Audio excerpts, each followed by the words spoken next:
En esta sesión virtual de circuitos digitales veremos el tema de las máquinas de estado. Una máquina de estados es un circuito secuencial que posee un comportamiento reflejado en diferentes estados dependiendo de las entradas y de su estado actual. Un estado es una situación particular en la que se encuentra una máquina de estados, la cual podrá cambiar de estados dependiendo de las entradas y del estado actual en que se encuentre, siempre gobernado por una señal de reloj, y podrá disponer de salidas que especifican su propósito. Ejemplos de máquinas de estados los tenemos en los circuitos que están dentro de los cajeros automáticos, las expendedoras de dulces, los de semáforos de tránsito, los relojes digitales y las computadoras de propósito específico.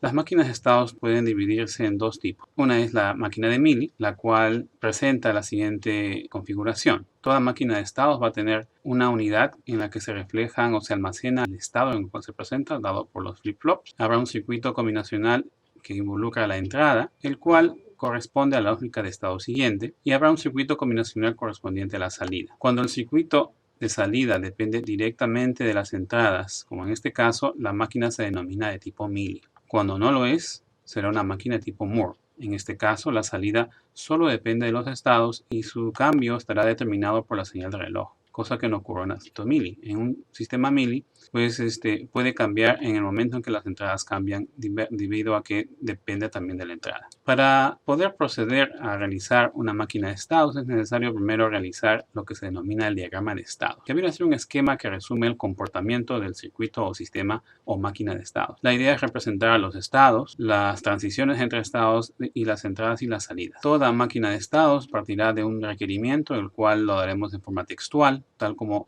lo haremos ahora. En este caso, queremos hacer un detector de secuencia. Es un circuito que tiene una entrada W y una salida Z, y los cambios del circuito ocurrirán cada vez que ocurra un flanco de subida en la señal de reloj. Y decimos que la salida será 1 si es que durante 2 ciclos consecutivos de la señal de reloj previos a la entrada ha sido 1. Caso contrario, la salida será 0. Este es un circuito muy sencillo en el cual vamos a siempre disponer de una entrada, la cual es una entrada serial, y dependiendo de la secuencia de la entrada, se activará la salida o no. ¿Para qué puede servir? Puede ser, por ejemplo, para poder detectar una clave secreta, para entrar al cajero automático o a la clave del correo electrónico, por ejemplo.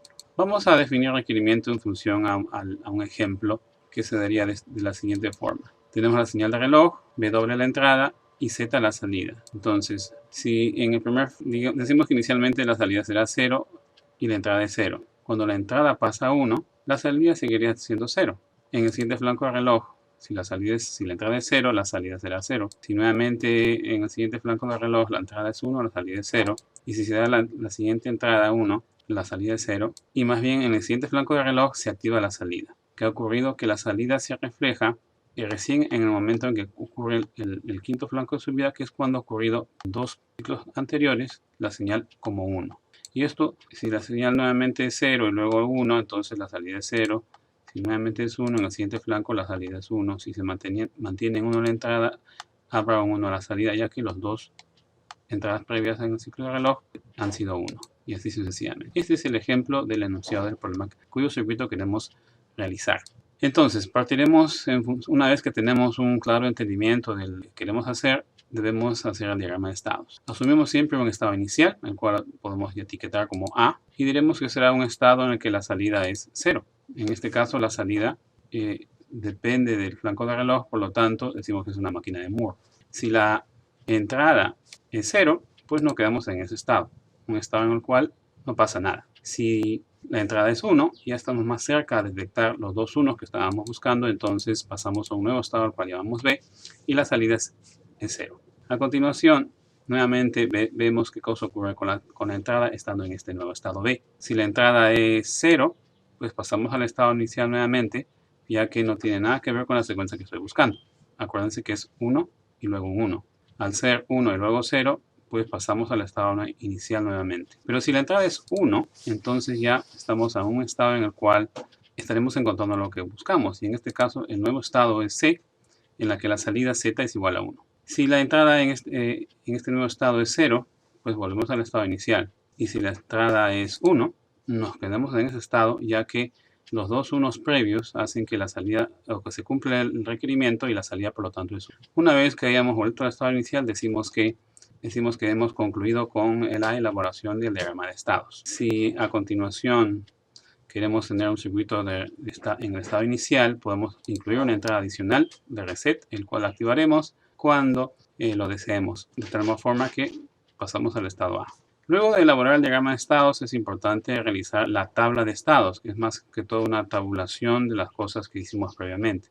Teniendo lo que vendría a ser el estado presente, los tres estados A, B y C, habrán estados siguientes dependiendo de las entradas. Y elaboramos, por ejemplo, cuando omega es igual a 0 o cuando W es igual a 0, siempre el estado es A. Si lo vemos en el diagrama de estados, siempre vemos, si estamos en el estado A, nos quedamos, y la entrada es 0, nos quedamos en el estado A. Si estamos en el estado B, la entrada es 0, nos vamos al estado A. Y así, y si estamos en el estado C, W es 0, nos vamos al estado A. Y dependiendo de si W es 1, pasamos a otros estados. Y para cada situación hay una salida, o cada estado, mejor dicho, hay una salida. Y si recordamos, pues la salida es 1 solamente en el estado C, siendo en los otros casos igual a 0. Una vez que tenemos esta tabla realizada, pasamos a codificar los estados, entendiendo que cada estado es una situación particular que tenemos que memorizar. Entonces requerimos de un código binario. En este caso, como son 3 estados, requerimos de 2 bits, los cuales serán, como se muestran acá, las 3 combinaciones que se puedan dar.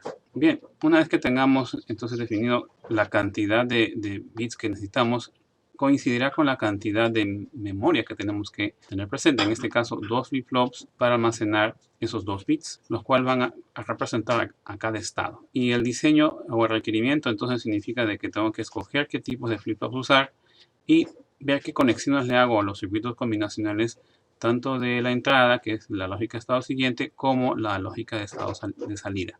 A continuación vamos a llenar la tabla en función de estos dos flip-flops, siendo denotados con las letras Q1 y Q0, las dos salidas de los flip-flops, codificando cada estado correspondiente. Entonces, dependiendo de mi diagrama de estados, lleno mi tabla de verdad, esta vez usando los códigos para cada estado. Entonces simplemente lleno, si estoy en el estado A, W0, me quedo en el estado A, de lo contrario me voy al estado B, que lo hemos codificado como 0,1.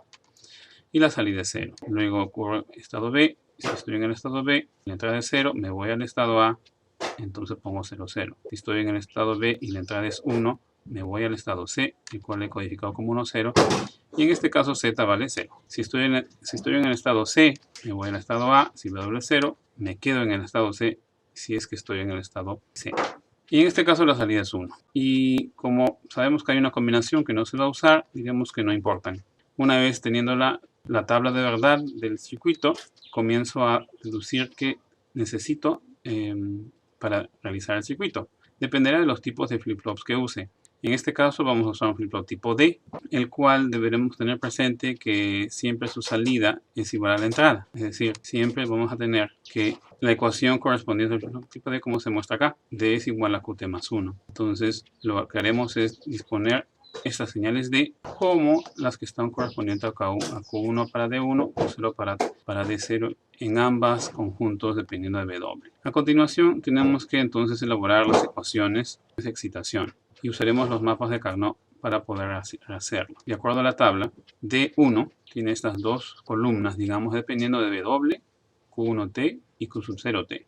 Y habrá un estado siguiente para justamente D1 y D0. Entonces, para Q0 tenemos que es 0, 0, 0D, 0, 0, 0D, y para W1, 1, 0, 0D, 1, 0, 0D. Acá no hay nada que agrupar, solamente queda este 1 y su respectivo valor. La ecuación es el min término 4, como se muestra acá.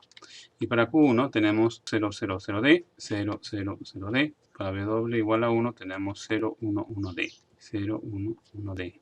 En este caso podemos agrupar estos dos y tenemos esta ecuación. Y no olvidar que la salida, que tan solo depende de las entradas, se dará pues en este caso es igual a Q1, 1T. Teniendo las ecuaciones, elaboramos el circuito, el cual se muestra a continuación. Y viene a ser el circuito el cual va a detectar la secuencia 1, 1 que ingresa por W. En este caso no hay circuito de salida ya que Z coincide con Q1. Podemos examinar el circuito viendo el diagrama de tiempos. Veamos el mismo requerimiento usando máquina de Mealy. En este caso se cambia un tantito el requerimiento ya que queremos que la salida se refleje apenas ocurra un cambio en la entrada. ¿Qué significa esto? de que si la entrada es 0, la salida es 0, si la entrada es 1, la salida es 0, si la entrada es 0, la salida es 0, si la entrada es 1, la salida es 0, si la entrada es 1, inmediatamente la salida se pone en 1. A diferencia de la máquina de Moore, se espera un ciclo de reloj para que recién cambie la salida. En este caso, queremos que ocurra al instante que cambie, tengamos la secuencia 1 a 1, y así sucesivamente. Noten ustedes el caso particular, de acá siendo 1, ya que los dos anteriores son 1. Le llamamos contraslape. ¿Y cuál será el diagrama de estados? Pues nuevamente empezamos un estado inicial A. Si la entrada es 0, nos quedamos en ese estado. Y la salida es 0. Noten ustedes, hay una leyenda acá que la diferencia marcadamente de la máquina de Moore. Si la entrada es W, ponemos este slash y luego la salida 0, su salida 0. ¿Por qué? Porque la salida depende de la entrada, ya no depende solamente del estado. Pero cuando la entrada es 1, pasamos a un nuevo estado B y la salida es 0. Es una situación más cercana a lo que estamos buscando, que es encontrar la secuencia 1, 1. Si la entrada es 1, nos quedamos en ese estado y la salida se pone en 1. Hemos detectado la secuencia 1, 1 y nos quedamos en ese estado porque queremos seguir encontrando la secuencia 1, 1. Y la salida es 0, pues vamos a un estado inicial y termina el diagrama de estados. Noten que es un diagrama de estados más pequeño, de menos estados, lo que implica que vamos a usar tan solo un flip-flop. Al tener solo dos estados, necesitamos solo un flip-flop para memorizar la situación particular de esta máquina. Y tendremos la señal reset si deseamos iniciarlo en cualquier momento. Entonces, en este caso, la tabla es más sencilla también, dos estados, dependiendo de si es 0 o 1, quedo en el estado o me voy al siguiente estado. Y también habrá una ecuación respecto a la salida, ya que depende de las entradas y también de los estados. En una casa de máquina de Moore no dependía de las entradas, solo había una columna en este caso. Igual codificamos en este caso, estado A, estado B, 0 y 1, 0 y 0, reemplazar A por 0, B por 1, y reemplazar la idea de que tenemos que tener una ecuación para un flip-flop, por eso lo ponemos QT más 1 para elaborar el estado siguiente. Y si vamos a usar flip-flop tipo D, sabemos que D es igual a QT más 1, y acá nos damos rápidamente cuenta que D es igual a W, y que Z solo se va a activar cuando W esté en el estado A, en el estado B. Entonces, cuando QT es 1 y W es 1, recién será Z. Y con esto elaboramos el circuito. Noten ustedes, Z es el producto de W por QT, D es W. Y tenemos a continuación el diagrama de tiempos, donde detecta en 1 cuando tenemos los dos unos dados en forma consecutiva durante dos ciclos de reloj. Tenemos acá un 1 y acá el otro 1, y se activa la salida 1. Acá tenemos un 1, otro 1, se activa la salida 1. Lo interesante es que se activa apenas ocurre la entrada en 1. Por eso acá se queda activado dos veces, dos ciclos de reloj, porque se activa, hemos encontrado la secuencia 1, 1, dos veces, 1, 1, 1, 1.